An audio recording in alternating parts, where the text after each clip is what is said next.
Let's talk about coach quarterback combos, because I think the personalities have to come together, and I think Harbaugh is maybe trying to draw a little bit more out of Herbert, who's a little quiet and reserved, and maybe find a middle ground there and just work with him to get him to the higher level.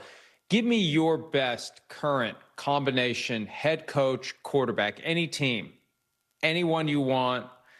Who do you have? All right, the best coach quarterback combo.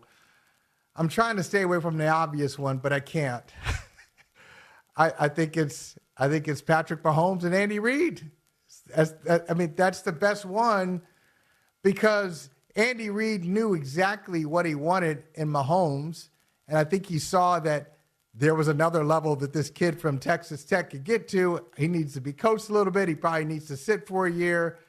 But if I get him to that level that I think he has the potential to get to, we could have something special. And I think they're just on the same page. They see everything the same way. They don't have the same personalities, but I think Mahomes understands what Reid wants, and Reid knows that Mahomes has a little bit of artist in him. He's a creative, but a disciplined creative. So I think that's the best combo. Our producer Gary, a gigantic Commanders fan, has teed us up with some choices. For some reason, Dan Quinn and Jaden Daniels isn't on there. I'm wondering if Gary at some level is expecting a dip this year. That's not my choice, though. I'm going to go Sean Payton and Bo Nix. Because when Payton got to Denver, I said he needs a Drew Brees. And he got his Drew Brees. And now they're joined at the hip for as long as Payton is there. And maybe Nix will be there longer than Payton. I don't know. But you need that guy. When you're an offensive guru, you need a quarterback that you can develop and you can mold.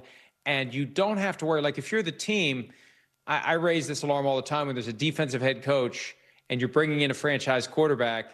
Oh, if it goes well, got to find a new offensive coordinator because that guy's going to be a head coach. And if it goes well with the next one, you're going to have to find another one because that guy's going to be a head coach. So I want my main quarterback whisperer to be my head coach because he ain't leaving, especially if you got that great quarterback. There's no reason to leave. So I think it's right now, and we're going to see the fruits of it this year because I think the Broncos are going to be pretty good. Sims thinks they're going to win the division, knock off the Chiefs. I'm not ready to go that far.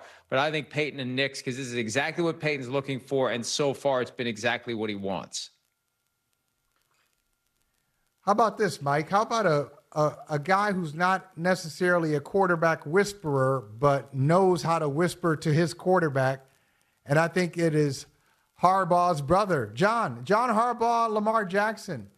Hey, John Harbaugh is he's not an offensive guy. He's not a quarterback's guy, but he clearly loves Lamar Jackson and has gone out of his way a couple of times to say, all right, this is what we need offensively. He keeps switching it up for him to see what will work for Lamar.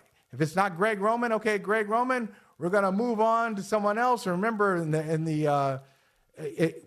and after Roman, it was Monken. So Todd Monken right now. So I think he understands who Lamar is, and he's always attuned to if this is working or not, and just trying to give Lamar what he needs to be successful. Hi, it's Mike Florio. Thanks for watching PFT on YouTube. Hit subscribe for the latest news and analysis from Pro Football Talk.